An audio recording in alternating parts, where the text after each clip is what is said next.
இந்திய பிரதமர் நரேந்திர மோடி அண்மையில தொழிலதிபர் எலான் மஸ்க சந்திச்சாரு. அண்ட் அதுல வந்து நெறைய விஷயங்கள் பேசினதாவும் தகவல் வெளியாகியிருக்கு. அதுல குறிப்பா 3 விஷயங்கள் வந்து எலான் மஸ்க் வந்து இந்தியாவுல செய்றதுக்கு அவரோட விருப்பத்த தெரிவிச்சிருக்கிறாரு. அதுல நம்பர் 1 என்ன அப்டின்னா, ஒரு எல்லாருக்குமே தெரிஞ்ச ஒரு சீக்ரெட் அப்டின்னே நான் சொல்லிறலாம். என்னன்னா டெஸ்லா. டெஸ்லா வந்து இந்தியால புரொடக்ஷன் ஆரம்பிக்கணும் அப்டின்றது வந்து எலான் மஸ்கோட ஒரு நீண்ட நாள் கனவாவே இருந்து வருது. பலமுறை ஓப்பனாவே அவரு சொல்லவும் செஞ்சிருக்கிறாரு. என்னன்னா, இந்தியால வந்து இம்போர்ட் டாக்ஸ் வந்து ரொம்ப அதிகமா இருக்கு. அதனால எங்களால உள்ள வரவே முடியல அப்டின்ற ஒரு விஷயத்த அவர் சொல்லியிருந்தாரு. அது மட்டும் இல்லாம இந்தியா தரப்புல இருந்து என்ன சொல்லியிருந்தாங்க அப்டின்னா, நீங்க இம்போர்ட் டாக்ஸ் எல்லாம் உங்களுக்கு அதிகமா இருக்கு. நீங்க அப்ப பேசாம இங்க வந்து உங்களோட இண்டஸ்ட்ரீஸ ஓப்பன் பண்ணுங்க. இங்க வந்து உங்களோட ப்ராடக்ட்ஸ் மேனுஃபேக்சர் பண்ணுங்க. அப்டின்னா உங்களுக்கு டாக்ஸ் கம்மியா இருக்கும். அப்டின்ற மாரியான சில விஷயங்களும் பேசப்பட்டுச்சு. ஸோ இது மாதிரியா எலான் மஸ்கா இருக்கட்டும், இல்ல இங்க இந்தியன் அத்தாரிட்டீஸா இருக்கட்டும் 2 பேருமே ஒரு கோல்டு வார் மாரி போயிட்டே இருந்தது. அவங்க சொல்றதுக்கு இவங்க கம்ப்ளை பண்ண மாட்டாங்க. இவங்க சொல்றதுக்கு அவங்க கம்ப்ளை பண்ண மாட்டாங்க அப்படின்ற மாரி இருந்தது. ஸோ அப்ப நேரடியா Modi and Elon Musk meet பண்ணது, இதுக்கு ஒருவேள ஒரு வழி வகை செய்யுமோ அப்படின்ற ஒரு கேள்விய எழுப்பியிருக்கு. கன்சிடரிங் இப்போதைக்கு இந்தியால இப்ப தான் கொஞ்சம் கொஞ்சமா அதாவது எலக்ட்ரிக் வெஹிக்கிள்ஸ் வந்து கொஞ்சம் கொஞ்சமா அதிகமாயிட்டே இருக்கு. 2% ஆஃப் சேல்ஸ் தான் இப்ப ஆஸ் ஆஃப் நவ் எலக்ட்ரிக் வெஹிக்கிள்ஸாவே இருந்து வருது. But over the next 5 years அதாவது 2030க்குள்ள எலக்ட்ரிக் வெஹிக்கிள்ஸோட சேல்ஸ் வந்து குறைஞ்சது ஒரு 30% வரைக்கும் இன்க்ரீஸ் பண்ணணும் அப்படின்ற ஒரு திட்டத்துல இந்தியா இருக்கிறதா அறிவிச்சிருந்தாங்க. இப்படி இருக்க டெஸ்லா வந்து இந்த மார்க்கெட்டை எப்படியாச்சும் பிடிக்கலாம் அப்படின்ற ஒரு ஆர்வத்துல டெஸ்லாவுமே இருக்குது. இந்த நிலையில Modi and Elon Musk meet பண்ணியிருக்கிறது இதுக்கு வழிவகை செய்யறதுக்கான வாய்ப்புகள் இருக்கிறதா தெரியுது. அண்ட் டாக்ஸ் வந்து இனிமேல் அமெரிக்காலேருந்து இம்போர்ட் பண்ணுறதுக்கு டாக்ஸஸ் வந்து கொஞ்சம் குறையிறதுக்கான சான்சஸுமே இருக்குது ஆஃப்டர் ட்ரம்ப் அண்ட் மோடியோட இந்த மீட்டுக்கு அப்புறமா. ஸோ அதனால மேபி எலான் மஸ்கோடைய டெஸ்லா வந்து இன்னும் சில ஆண்டுகளில் இந்தியாவில் வர்றதுக்கான சான்சஸ் ரொம்பவே அதிகமாக இருக்குது. நம்பர் 2 என்னன்னா ஸ்டார்லிங்க். லோ லேட்டன்சி இன்டர்நெட் வந்து எலான் மஸ்க் வந்து குடுத்துட்டு வராரு.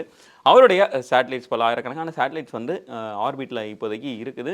அண்ட் அந்த சேட்டலைட்ஸ் எல்லாமே இந்த ஸ்டார்லிங்க் நெட்வொர்க் மூலமா ஒரு ஹை ஸ்பீட் இன்டர்நெட்ட குடுத்துட்டு வராங்க. அண்ட் லோ காஸ்ட் அப்படின்றத பண்ணிட்டு வராங்க.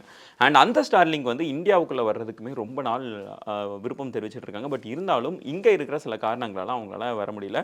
அதுக்கு இந்தியா சொல்ற மிக முதல் காரணம் என்ன அப்படின்னா செக்யூரிட்டி ரீசன்ஸ். அண்ட் இங்க இருக்கிற செக்யூரிட்டி நார்ம்ஸ வந்து ஸ்டார்லிங்க் வந்து கரெக்ட்டா ஃபுல்ஃபில் பண்ணல. ஸோ அதனால ஸ்டார்லிங்க் வந்து இந்தியால இப்போதைக்கு வர முடியாது அப்படின்றத மத்திய அமைச்சர் ஜோதிர் ஆதித்யா சிந்தியா வந்து சொல்லியிருக்கிறாரு. அண்ட் அந்த இதுக்கும் இப்போ இது குறித்து இந்த மீட்டிங்ல வந்து அத பற்றி டிஸ்கஷன் செய்யப்பட்டிருக்காங்க. சான்சஸ் இருக்கு அப்படின்னும் தெரிய வருது. அண்ட் அதே ஸ்டார்லிங்க் இன்னொரு விஷயத்தையும் பார்க்க போறாங்க. என்னன்னா இந்தியா வந்து இப்போதைக்கு ஆன்லைன்ல இருந்தாலும் ஒரு பெரும்பாலான பாப்புலேஷன் வந்து இன்னும் அந்த இந்தியா ஒரு இன்டர்நெட் ஆக்சஸ் இல்லாம தான் இருக்குது. அதாவது ஜியோ மாதிரியான ஒரு மிகப்பெரிய நிறுவனம் அந்த இடத்துக்கு வந்ததுக்கப்புறம் இந்தியால பெரும்பாலான பேர் வந்து இன்டர்நெட் ஆயிட்டாங்க. கிட்டத்தட்ட மோஸ்ட் ஆஃப் த பாப்புலேஷன் வந்து ஆன்லைன் ஆனாலும் இன்னும் ஒரு மிகப்பெரிய அமௌண்ட் ஆஃப் பாப்புலேஷன் வந்து இன்டர்நெட் ஆக்சஸ் இல்லாமலே இருக்காங்க. அண்ட் அந்த இடத்த எப்படியாவது ஸ்டார்லிங்க் பிடிக்கணும் அப்படின்றத ரொம்ப ஆர்வமா இருக்கிறாரு எலான் மஸ்க். ஸோ இதனால ஸ்டார்லிங்க் வந்து இன்னும் இந்தியாவோட மார்க்கெட்டை எப்படியாச்சும் பிடிச்சிடணும். ஏன்னா அஃப்கோர்ஸ் இது வந்து ஒரு மிகப்பெரிய பாப்புலேட்டடான ஒரு கண்ட்ரி அண்ட் இது ஒரு மிகப்பெரிய மார்க்கெட்டாக இருக்குது.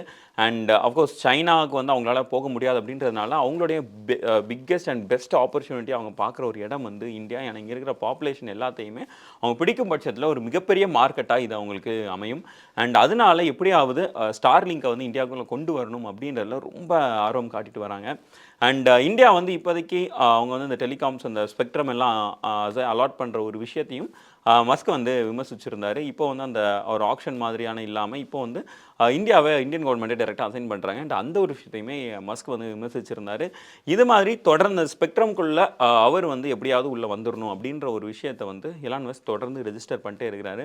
அண்ட் அதனால ஸ்டார்லிங்க் வந்து இங்கே வர்றதுக்கான வாய்ப்புகள் இருக்குதா அப்படின்றது ஒரு மிகப்பெரிய கேள்விக்குறியாக தான் இருக்குது. கன்சிடரிங் ஆல்ரெடி இங்கே ஒரு மிகப்பெரிய பிளேயரான அதாவது முகேஷ் அம்பானியோடைய ஜியோ இருக்கிறதுனால இதை தாண்டி ஸ்டார்லிங்க் எப்படி உள்ள வரப்போகுது அண்ட் அதுக்கு நரேந்திர மோடி அவர்களுடைய இந்த அரசு வந்து எந்த மாதிரியான ரியாக்ஷன் அவங்க கொடுக்க போகிறாங்க அப்படின்ற எல்லாத்தையுமே நம்ம பொறுத்து தான் பார்க்கணும். அண்ட் இதுதான் எலான் மஸ்கோடைய 3 பிக்கெஸ்ட் திட்டமாக இருக்குது.